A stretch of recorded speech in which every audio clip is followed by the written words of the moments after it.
Só para falar do exame direcionado, né? O paciente vai lá com um quadro, vamos dizer, de esquecimento, você faz um neuropsicológico e constata a perda de memória e tudo.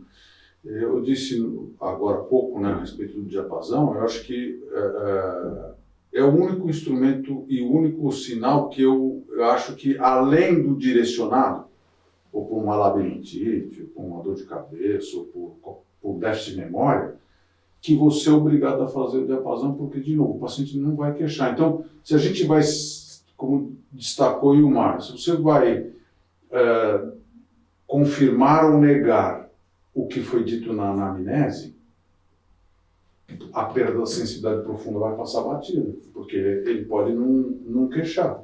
Então, eu acho que é mandatório em todo paciente que for examinado fazer só para esclarecer, né, porque eventualmente residentes e alunos podem estar assistindo esse podcast, né? Exame direcionado, mas assim, tem aquele básico que é o básico que você fez sempre, né? Par craniano, sistema motor, coordenação, né? Sensibilidade, né? E isso aí, porque justamente a gente vai ali confirmar os achados de anamnese, né? Vai não achar alguma coisa que a gente estava esperando, né? Esperando uma fasciculação, uma suspeita de ela, alguma coisa assim, né? Mas tem essas coisas, como o diapasão, né? Que não aparecem na anamnese e a gente só vai ver examinando. Então, há uns 20 anos atrás, a Associação Americana de Professores Universitários de Neurologia, eles fizeram uma lista daquilo que é o essencial no exame que o aluno, quando se forma, quando o médico, quando se forma, devia saber fazer. Está publicado no Neurology. Publicado no Neurology. Eu gosto disso como uma orientação, mas infelizmente... Lista de exames de que exame? Semiológico. Geral, fundamental. De neurologia. Todo exame, né? Clínico. Neurológico. Só neurológico? Só neurológico e depurado, né? Como nem ruído, nem poeira, assim, isso você precisa fazer, vamos dizer. Eu gosto daquela lista. É uma lista boa. São 10 itens. Eu não sei.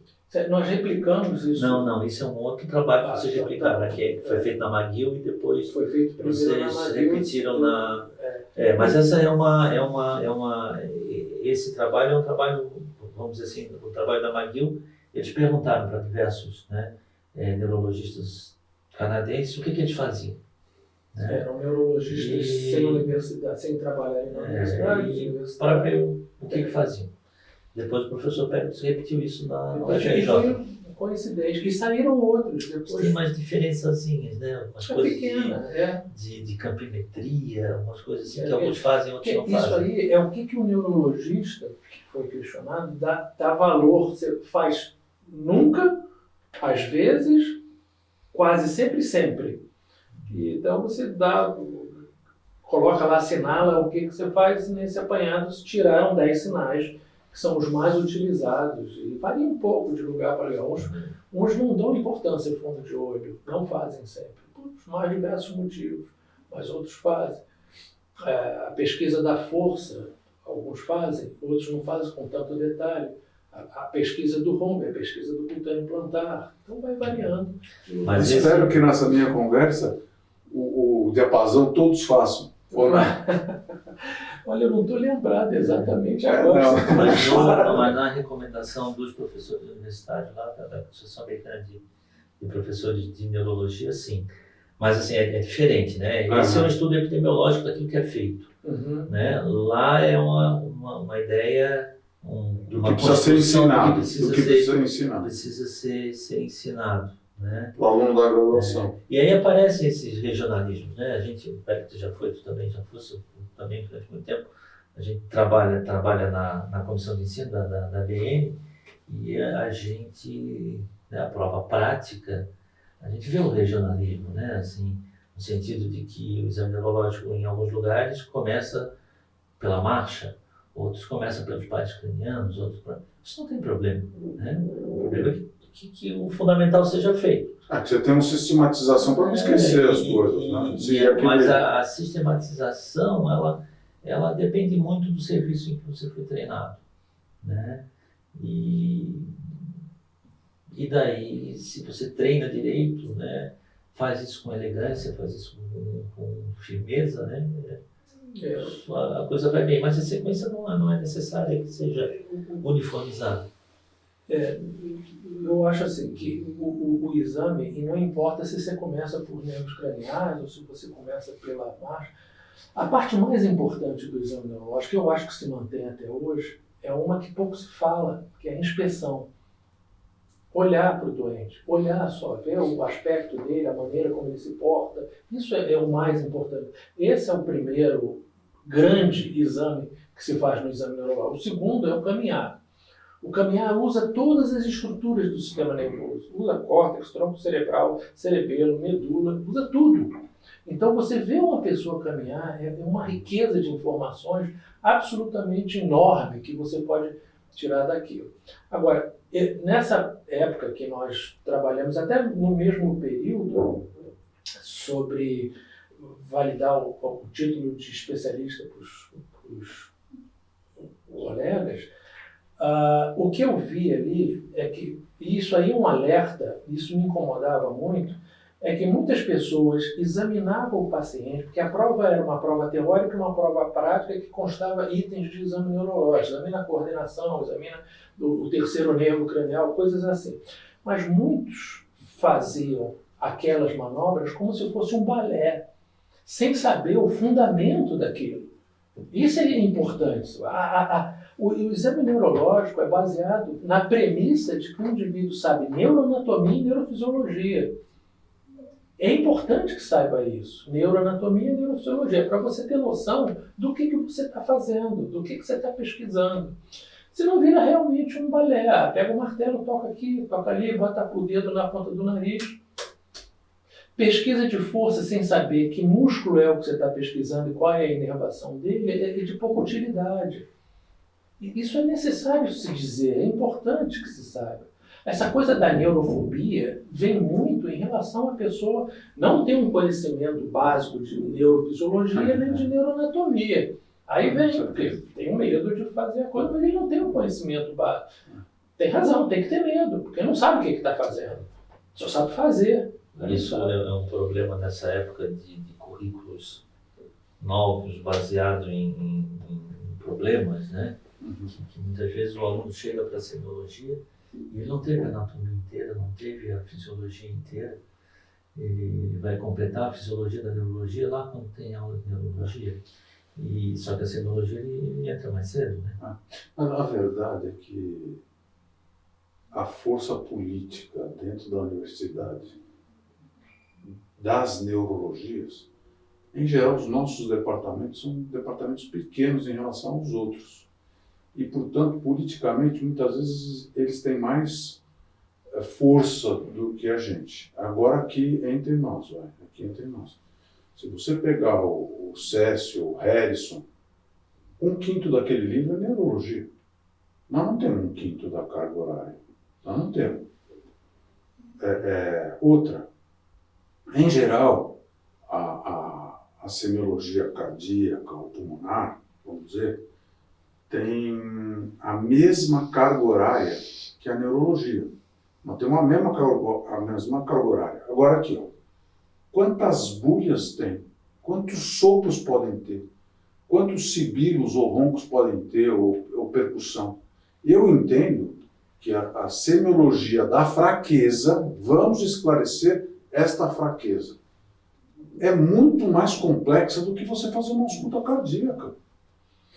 E a gente não tem esse tempo. Então, este alerta que os dois fazem aqui, de que se o indivíduo não sabe a anatomia e a fisiologia, ele não sabe o que ele está fazendo ali, é porque com o ganho do conhecimento que a medicina avançou, e isto colocado para os alunos, foi retirado, pelo menos para a gente, muitas horas de neurologia. Então, muitas vezes, este alerta que vocês fazem é quase que impossível de cumprir. Uma vez eu ouvi uma crítica sobre exame neurológico, dizendo, olha, Charcot não tinha nem o sinal de Babinski para poder utilizar. Ele morreu em 1893 e Babinski fez a leitura do sinal dele em 1896, 3 anos depois. Então ele não tem isso. E olha o que ele fez. Olha o que ele criou, olha quantas coisas ele descreveu, olha quantas pessoas ele educou, quantos neurologistas importantes ele formou, sem ter nem o sinal do Babinski. Aí eu conversando. Mas sabendo anatomia, sabendo neuroanatomia. Sabendo neuroanatomia, sabendo a ideia da neurofisiologia, não tão completa, mas tinha. Sabendo a anamnese e a inspeção, né? Esse exame neurológico do Charcot era muito baseado em inspeção. Mas ele nunca foi avesso aos instrumentos à medida que chegavam. Não, né? Nunca foi. Mas ele não examinava também. Não tinha gente para examinar por ele. Tinha gente que ele pedia que examinar. E era uma curiosidade. O hábito do exame, não só dele, como do Babinski também, não em Salpêtrière, mas no Citré, outro lugar que ele ficou, o hábito era examinar uma coisa que hoje em dia é proibida. Era o exame nu. Seja homem, seja mulher, fosse homem ou fosse mulher, ele tinha um bioma trocável, ele ficava nu. Hoje em dia é impossível você fazer uma coisa dela, mas naquela época se fazia e consideravam que era a única maneira de você poder examinar o paciente completo. Aí pedia para andar. Tem até uma coisa curiosa. Dizem que o Babinski dava pouca importância à história, mas não era o Babinski, a época dava pouca importância à história, todos davam pouca importância à história. Eles queriam obter mais os sinais. Era a época do século XIX, o importante era o sinal objetivo. E tanto é sinal do Babinski, reflexo disso, reflexo daquilo, isso era importante. A história pouco importava. Você vê como é que isso mudou ao longo do tempo, né? Mas escreveram coisas, fizeram coisas, deram contribuições absolutamente enormes para o avanço da neurologia, da semiótica. Mas você puxou esse assunto e você complementou, só para lembrar que eu estava dizendo da carga horária das faculdades, dos nossos alunos, etc. Você fazer um comentário quando nós lhe interrompemos. Não sei se você completou sua resposta. Você acredita que eu não lembro? Não, mas é no sentido de que, assim, só mesmo um comentário seu, como o Ilmar colocou, né?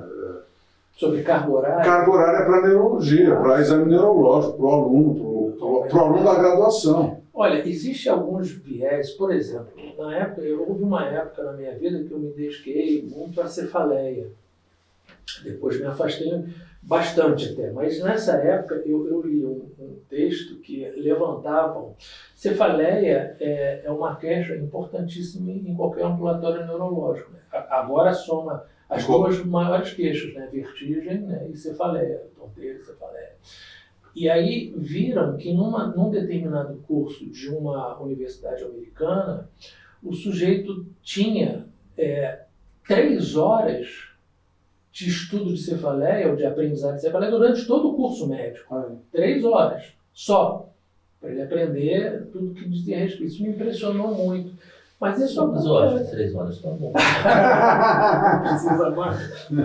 Se forem 3 horas bem dadas, bem sintetizadas, 3 horas é um tempo grande para... Se a gente precisar separar 4 horas aula, né? 3 horas de... Não é por mês, não, viu? Sim, mas é... Às vezes nos 6 anos, né? Só vai ter...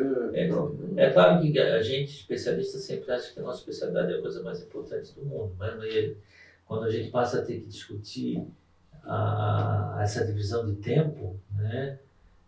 Algumas especialidades têm mais eficácia, né? Diabetes, por exemplo, os cursos atuais de medicina têm 7, 8 aulas de diabetes, né? Às vezes mais, dependendo do curso. Mas a gente tem que... Tudo é importante, a gente tem que saber sintetizar, né? Mas a maior demanda médica, o Périx falou do ambulatório de neurologia, mas do ambulatório de medicina, é dor de cabeça. É dor de cabeça. Quer dizer, o médico generalista, ele tem que saber, muito bem sabido, porque vai faltar neurologista para ver toda a dor de cabeça. Ele tem uma arma boa, porque de 1988 para cá se criou aquela classificação que é que vem, já está na terceira edição da classificação e tudo. E é uma classificação que ajuda sobremaneira, diferente de como era antes. Já é uma coisa difícil, porque o diagnóstico não é baseado no aspecto etiológico, né? É baseado no que o doente te informa. E você juntar aquilo para chegar a uma conclusão diagnóstica é meio difícil, mas se consegue muita coisa, baseado nos critérios de diagnóstico dessa classificação que surgiu em 88. Está na edição 3, se eu não me engano. Bom, uma delícia de conversa. Acho que, como eu disse, eu aproveitei bastante com os meus amigos. E eu acho que para mostrar e para atiçar a curiosidade de vocês em relação ao futuro congresso da Associação Paulista de Neurologia, para os vários cursos de semiologia, de como examina e como faz diagnóstico. Então eu destacaria isso e vou abrir os destaques finais do Dr. Ilmar e depois do Dr. Félix. Não, eu acho que os congressos paulistas de neurologia, né, patrocinados pela APAN e pela APM, tem sempre assim, cuidado bastante da semiologia e cuidado bastante também da história da neurologia, né? Conhecer as coisas de história, além da curiosidade, assim, interesse erudito, né, é muito bom para fortalecer o conhecimento básico do consultório, daquilo que a gente faz no dia a dia, né? Sabendo um pouquinho mais como é que um reflexo foi desenvolvido ou não, faz com que a gente saiba fazer ele com mais precisão.